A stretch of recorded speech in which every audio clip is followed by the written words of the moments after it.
So I would start with the base.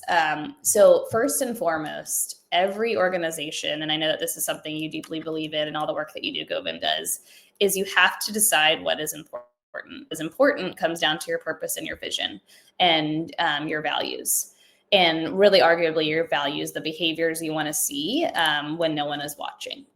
And a business has to decide if they want that, right? They want to have an environment where taking risks is part of it, or making a mistake and moving forward. I would say most businesses and most organizations can have that. I think if you look at something like a banking institution or a nursing institution, it's probably not going to show up in their values the same way it would as a technology organization. So I think that has to be the base of anything. And so it goes back to an organization has to decide what they stand for and then consistently show up in that way.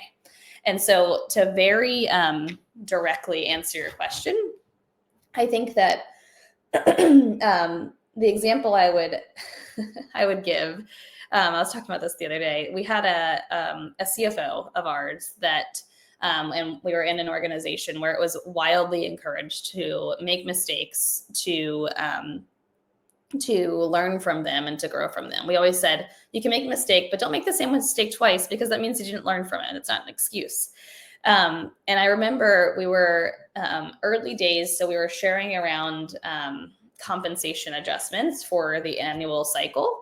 And an individual accidentally shared them with the whole leadership team. So imagine the fear. And I remember just this individual, they called our CEO and they said, hey, I made a mistake. Here's what happened. Here's what I'm doing to fix it. And I remember our CEO at the time stopped and said, if our leadership team can't handle that, we have the wrong leadership team. And I know it was a mistake, and I know you're never going to make it again.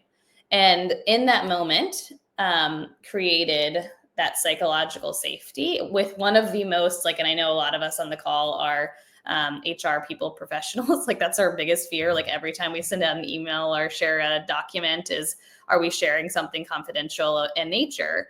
And just to see how our leader showed up in that moment was huge. And the way that he enabled someone to be able to come forward with that was he shared stories of where he had similar instances or had tried something and failed.